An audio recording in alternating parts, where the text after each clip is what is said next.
আসসালামু আলাইকুম বন্ধুরা। 2025 সালে বাংলাদেশ বিজিবিতে 104তম ব্যাচে আরও একটি বিশাল নিয়োগ বিজ্ঞপ্তি প্রকাশিত হয়েছে। এখানে আপনারা এসএসসি পাশে ছেলে এবং মেয়ে উভয় আবেদন করতে পারবেন। তো আমি আজকের এই ভিডিওতে আলোচনা করব বাংলাদেশ বিজিবিতে যোগদানের জন্য আপনাদের কী কী শিক্ষাগত যোগ্যতার প্রয়োজন হবে, শারীরিক যোগ্যতার প্রয়োজন হবে এবং আপনারা কীভাবে আবেদন করবেন সে সম্পর্কে বিস্তারিত আলোচনা করা হবে আজকের এই ভিডিওতে। তো চলুন বেশি কথা না বাড়িয়ে মূল ভিডিও আলোচনা করা যাক। প্রথমে রয়েছে শিক্ষাগত যোগ্যতা।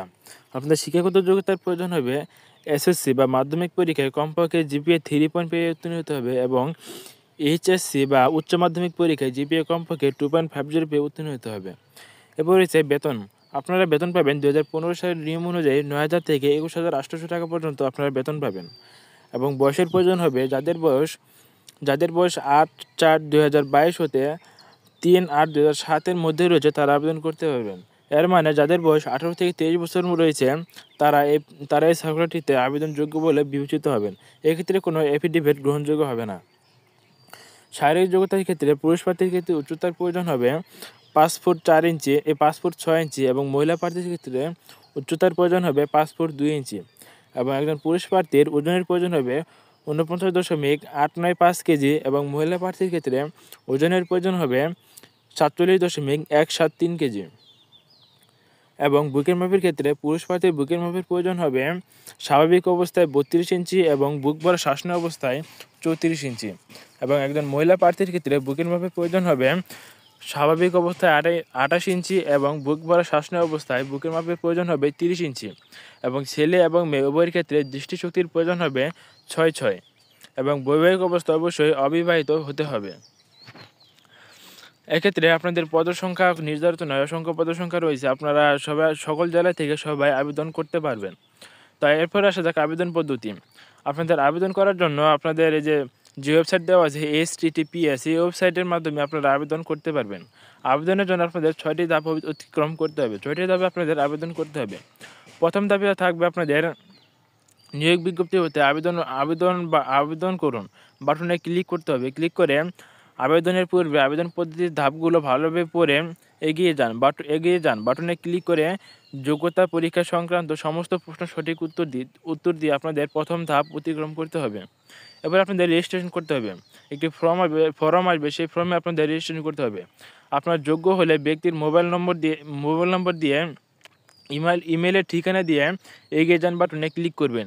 তারপর আপনার মোবাইলে প্রেরিত 4 সংখ্যার একটি কোড আসবে। সেই কোডটি আপনার কম্পিউটারে যাচাই বাটনে ক্লিক করে যাচাই করবেন। এরপরে আপনার মোবাইল নম্বর যাচাই করা হয়ে গেলে রেজিস্ট্রেশনের জন্য সিস্টেম জেনারেটর ইউজার আইডি বা পাসওয়ার্ড আপনার স্ক্রিনে দেখা দেবে এবং আপনার রেজিস্ট্রেশনের জন্য ব্যবহৃত মোবাইল নম্বর SMS এর মাধ্যমে ইউজার আইডি পাসওয়ার্ড পাঠানো হবে। এরপর লগইন পেজ থেকে আপনারা লগ ইন করে নেবেন।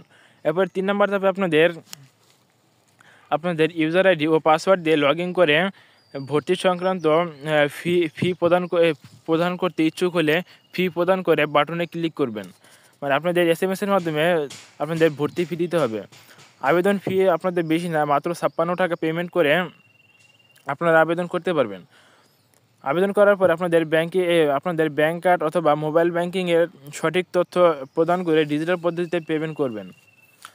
4 নম্বর ধাপে আপনার SMS ও HSC সমমান বা উচ্চ মাধ্যমিক সমমান পরীক্ষার তথ্য যেমন শিক্ষা বোর্ড পরীক্ষার বছর, রোল, রেজিস্ট্রেশন প্রদান করে যাচাই করুন বাটনে ক্লিক করে আপনারা যাচাই করে নেবেন। এরপরে আপনার দেওয়া তথ্য সঠিক হলে না হলে, যদি সঠিক হয় তাহলে হলো, আর যদি সঠিক না হয় তাহলে মাধ্যমিক উচ্চ মাধ্যমিক সমান পরীক্ষার সমস্ত তথ্য পুনরায় চেক করে সঠিক তথ্য প্রদান করবেন। সঠিক তথ্য প্রদান করা হয়ে গেলে 5 নম্বর আপনাদের করতে হবে শিক্ষা সংক্রান্ত তথ্যগুলো সঠিক হলে আপনার নাম ও প্রয়োজনীয় তথ্য স্বয়ংক্রিয়ভাবে পূরণ হয়ে যাবে। ফর্মে থাকা ইনপুট ফিল্ডগুলো ব্যক্তির তথ্য প্রদান করুন। এক্ষেত্রে আপনাদের সদ্য তোলা পাসপোর্ট সাইজের ছবি আপলোড করতে হবে। আপলোড করে আমার দেওয়া সমস্ত মন্তব্য সঠিক এই চেক বক্সে ক্লিক করে পরবর্তী ধাপে যান। এখানে এই বাটনে ক্লিক করতে হবে। ক্লিক করার পরে কোনো তথ্য ভুল থাকলে তথ্য পরিবর্তন করুন। যদি তথ্য ভুল থাকে তাহলে তথ্য পরিবর্তন করুন বাটনে ক্লিক করে পুনরায় তথ্য দিবেন। আর যদি তথ্য ভুল না থাকে তাহলে আপনারা সাবমিট করে দিবেন। সাবমিট করার পরে তথ্য যাচাইয়ের পরে তথ্য সাবমিট করার পরে তা পরিবর্তন করা যাবে না। মানে আপনারা যদি সাবমিট করে দেন এরপরে এই তথ্য চূড়ান্ত হয়ে যাবে। এরপর আপনারা চাইলেই তথ্য পরিবর্তন করতে পারবেন না। তাই আপনারা তথ্য সাবমিট করার আগে অবশ্যই ভালোভাবে তথ্য যাচাই করে নেবেন। এরপর আপনাদের অবশ্যই অ্যাডমিট কার্ড তুলতে হবে। অ্যাডমিট কার্ড না তুললে আপনার মাঠেও যেতে পারবেন না, অথবা আপনার কোনো কিছুই হবে না। মূল আপনাদের মেন হলো অ্যাডমিট কার্ড। এরপর আপনারা আবেদনের শেষে অ্যাডমিট কার্ড তুলে নেবেন। অ্যাডমিট কার্ডের জন্য আপনাদের